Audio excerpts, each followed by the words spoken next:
Бажаю здоров'я, шановні українці і українки. Кілька підсумків за цей день. Перше, сьогодні з візитом в Україні міністр закордонних справ Японії. Наш дуже важливий, дуже міцний партнер. Вдячний за досягнутий рівень відносин між нашими державами. Справжнє партнерство, стратегічне партнерство і вдячний за підтримку, яку Японія надала нашій державі. Це і безпекова допомога, і сильне лідерство в групі семи, та загалом міжнародній політиці, і економічна підтримка. Ми цінуємо її, і гуманітарне посилення України. Один із найкращих наших міжнародних результатів – відносини саме з Японією. Зараз є новий великий пакет енергетичної підтримки для України. Я вдячний за фінансову підтримку нашої держави. Сьогодні ми обговорили нашу подальшу взаємодію. Зокрема, конференцію щодо відновлення України, яка запланована на лютий, а також наші подальші спільні безпекові кроки, роботу щодо формули миру та щодо посилення санкцій проти Росії.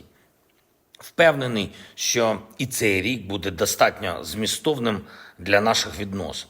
Друге. Швеція.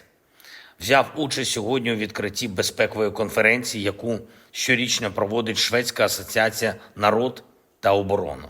Один з найбільш вагомих заходів у Північній Європі та найбільш представницький у Швеції. Конференція продовжує роботу на тижні.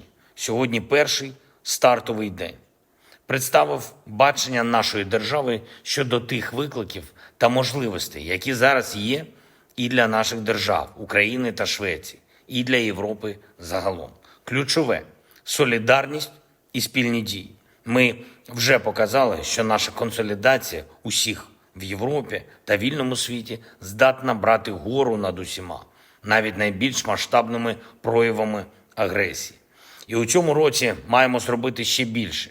Маємо додати ще й співпрацю в оборонному виробництві, у спільних проєктах, зокрема в Україні. Шведські бойові машини CV-90, CV-90, шведська артилерія «Арчери» вже показали себе в руках наших воїнів на фронті. І уся Європа має достатній потенціал, щоб гарантувати безпеку за будь-яких обставин і настроїв в глобальній політиці. Третє. Провів тривалу нараду щодо наших планів на цей рік у відносинах з партнерами в Євросоюзі і в НАТО.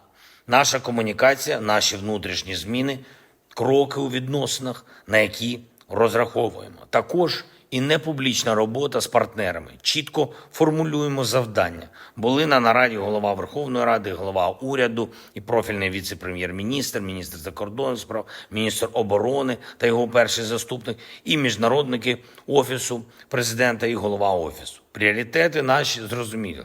Повністю реалізувати рішення про відкриття переговорів. Підготувати нашу переговорну рамку з Євросоюзом. Також виробити таку систему відносин і комунікацій з членами Альянсу, щоб кожна держава, кожен лідер на 100% відчували, що разом з Україною НАТО стане значно сильніше. Ще одне.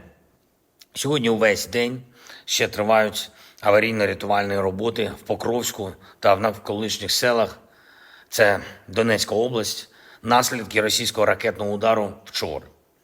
Продовжуються пошуки людей під завалами. На місці працюють всі необхідні служби, зокрема наші рятувальники ДСНС України, поліцейські. Я вдячний кожному і кожній, хто задіяний в цій роботі. Особливо хочу відзначити сержанта Віталія Бута, головного майстер-сержанта Володимира Долженка, старшого лейтенанта Богдана Мачульного і майора Сергія Пишнограєва. Я вдячний за вашу самовідданість. Також відзначу працівників поліції в Донецькій області. Сержант поліції Ілля Петренко, лейтенант поліції Ярослав Яресько та капітан поліції Сергій Левченко. Дякую, хлопці. Хочу також сказати про поліцейських Харківщини. Тих, хто допомагає розбиратись з наслідками ударів російських терористів. Допомагає людям. Спілкується з рідними тих, хто загинув, встановлює правду і фіксує докази російських воєнних злочинів. Зокрема, відзначу поліцейських, які працювали на місці після російського удару по селу Гроза в Куп'янському районі. Майор поліції Юлія Бражо, майор Наталія Матвієнко та полковник Оксана Олійник. Я вдячний вам і усім вашим колегам, які працюють заради людей та України. Дякую кожному в Україні, хто додає сили нашій державі, хто зміцнює наші позиції, наших воїнів і увесь український народ. Слава Україні!